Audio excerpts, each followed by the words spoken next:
Hello बच्चों, let's see this question and here this question says read the information below and answer the question that follow। आपको यहाँ पर ये source दिया है, इसको रीड करना है और उसके बेस पे आपको यहाँ पर ये जो क्वेश्चन दिया है आपको ये सॉल्व करना है। तो आइए पहले रीड करते हैं हम हमारी इन्फॉर्मेशन को।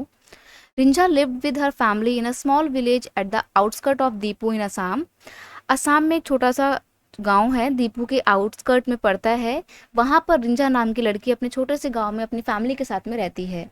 She enjoy watching her family members clearing, slashing and burning a patch of land for the cultivation। वो देखकर बड़ी खुश होती है कि कैसे उसकी फैमिली के लोग एक पैच ऑफ लैंड को पहले क्लीन करते हैं, वहाँ पे सफाई करते हैं और फिर उसको आग लगा के बिल्कुल क्लीन कर देते हैं, देन वहाँ पे कल्टीवेशन वो लोग करते हैं। तो वो ये सब कुछ देख के बहुत इंजॉय करती है। She often help them in irrigating the field with the water running through a bamboo canal for the nearby spring. तो वो कहती है, वहाँ पे आगे बताया है कि वो लड़की अपने फैमिली वालों की मदद करती है अपने कल्टीवेशन किए हुए लैंड पे इरिगेशन करने में। और इरिगेशन के लिए पानी कहाँ से आता है? नियर बाय एरिया में जो बैम्बू कनाल है जहाँ पे स्प्रिंग का वाटर आता है, उसी पानी से वो इरिगेशन करती है। शी लव्स द सराउंडिंग, उसको आसपास का यहाँ का एरिया बहुत अच्छा लगता है। And she want to stay here as long as she can, और वो यहाँ पर जितना लंबा समय तक चाहे वहाँ पे रहना चाहती है क्योंकि उसको बहुत अच्छा लगता है। But this little girl has no idea about the declining fertility of the soil and her family search for a fresh a patch of land in the next season. लेकिन उस छोटी बच्ची को बिल्कुल भी आइडिया नहीं है कि कैसे उनके एरिया की सॉइल की फर्टिलिटी डिक्लाइन हो रही है, कम हो रही है, और इसी वजह से उसकी फैमिली एक नए लैंड को खोज रही है ताकि नेक्स्ट सीजन में वहाँ पर कल्टीवेशन की जा सके। तो यहाँ पर इस सोर्स को पढ़ के आपको अंदाज़ा लग गया होगा कि हम कौन सी कल्टीवेशन की बात कर रहे हैं।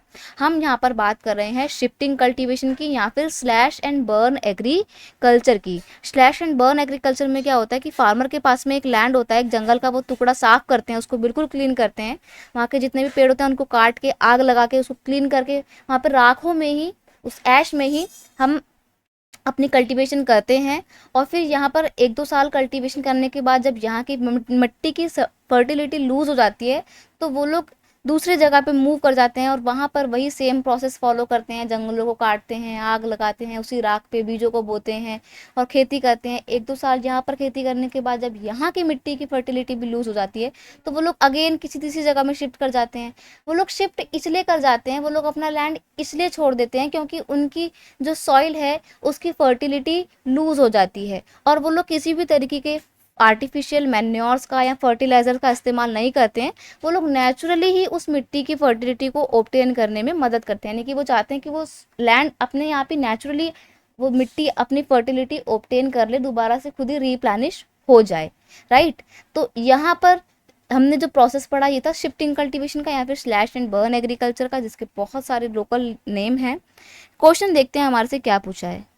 क्वेश्चन है, in this type of farming, in this type of cultivation fertility of the soil is maintain through dash, यानी कि इस तरीके की कल्टीवेशन में सॉइल की फर्टिलिटी कैसे ऑब्टेन की जाती है, कैसे मेंटेन की जाती है? नेचुरल वेज से या आर्टिफिशियल तरीके से, गवर्नमेंट एजेंसी की मदद से, या नॉन ऑफ दीज। तो अभी हमने पढ़ा कि नेचुरली ही वो लोग चाहते हैं कि सॉइल खुद को रिप्लेनिश कर ले या अपनी फर्टिलिटी ऑब्टेन कर ले। तो यहाँ पर ऑप्शन ए बिल्कुल सही है कि in this type of cultivation fertility of the soil is maintained through naturally। यहाँ पे डबल एल वाई आएगा, नेचुरली। नेचुरली ही सॉइल की फर्टिलिटी ऑब्टेन करने की कोशिश की जाती है स्लैश एंड बर्न एग्रीकल्चर में। I hope you understood it well. Best of luck.